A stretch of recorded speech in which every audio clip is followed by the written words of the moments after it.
secara tidak sengaja tiba di negeri orang kecil, hanya untuk menemukan tubuhnya terikat dengan aman. Bahkan sepatu kanvas konversi ukuran 100 miliknya diborgol. Pria itu ketakutan. Dengan sedikit usaha, ia merobek tali-tali, melempar orang-orang kecil ratusan meter. Sam mengira ia sedang bermimpi. Tapi saat itu, seorang jenderal melemparkan tombak kepadanya, dan menusuk sepatu kanvas kesayangannya. Tentara lainnya mengaitkan celananya, dan mulai menarik kembali dengan keras. Tetapi saat berikutnya,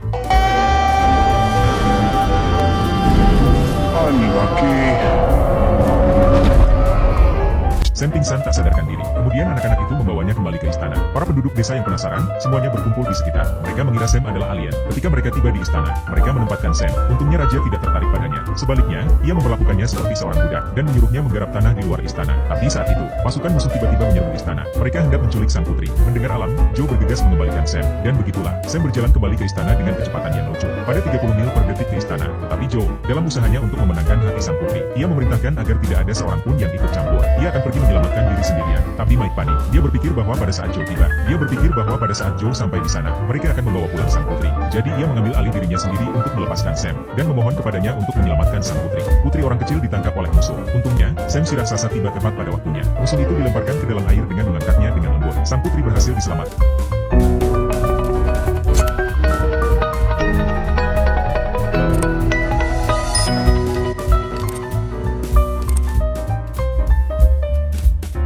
Dan raja masih terjebak dalam api. Meskipun Sam adalah seorang pria besar, tetapi ia masih berteriak karena kepanasan. Istana itu hampir runtuh. Sam punya rencana, menarik ke bawah celana pendeknya, dan mengencingi istana. Meskipun baunya agak menyengat, tetapi efeknya cukup bagus. Joe mencoba menghentikannya, tetapi kemudian Sam berbalik, dan memberinya mandi di udara terbuka. Dan kemudian dia selesai dengan dua lagi. Joe sangat marah. Ia memerintahkan eksekusinya. Tetapi sebaliknya, sang raja melihatnya sebagai penyelamat, dan orang-orang berteriak memanggilnya. Malam itu, raja mengadakan perjamuan untuk menghormatinya. Sebagai imbalan karena telah menyelamatkan nyawanya, raja memutuskan untuk membantunya menemukan kapal yang karam itu, untuk membuatnya tetap berada di sini untuk sementara waktu. Orang-orang dari rakyat kecil tidaklah kecil, tetapi mereka semua adalah pembangun utama. Hanya perlu waktu 3 hari untuk membangun rumah pantai untuknya. Tidak hanya ada mesin kopi buatan, kipas toko buatan, bahkan ada bioskop pribadi. Hari itu, Joe memberinya kabar baik. Perahunya telah ditemukan di pantai, dan ponsel Apple-nya. Tiba-tiba, ia menerima pesan suara dari anak, tapi itu adalah undangan untuk pertunangan anak. Sam sangat terpukul. Jadi, ia memutuskan untuk tinggal di negeri orang-orang kecil. Ketika raja mengetahui, ia segera diberi posisi sebagai jenderal. Dan Joe, yang tadinya jenderal, menjadi wakil jenderal. Joe sangat marah, jadi dia ingin membalas Sam. Ia pergi ke ruang benteng. Ia mematikan pertahanan kastil. Musuh mengetahuinya dan segera menyerang kastil.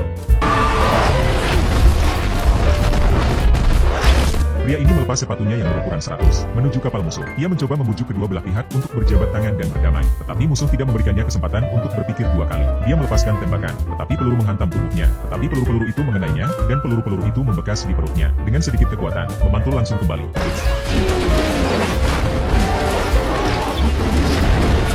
Dia berhasil menangkap seluruh armada sendirian. Setelah pertempuran ini, orang-orang kecil di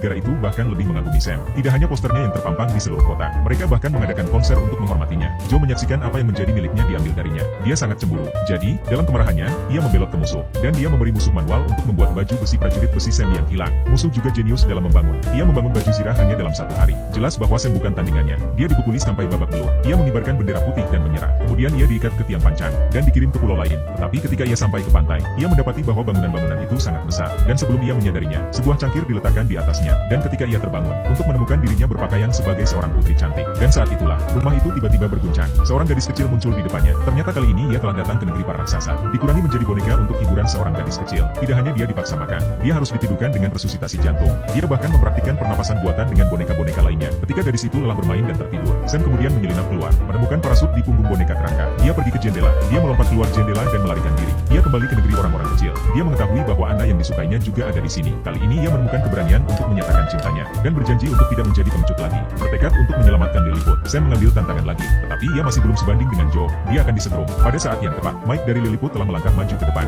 menyelinap di dalam baju perang, dan mengganggu sistem kontrol. Sam melihat ini dan menukik masuk. Dengan palu kecilnya, ia mengamuk, dan kemenangan telah diraih. Di akhir cerita, dengan bujukan Sam, rakyat kecil dan bangsa musuh mengesampingkan kebencian mereka, dan hidup dalam damai sejak saat itu.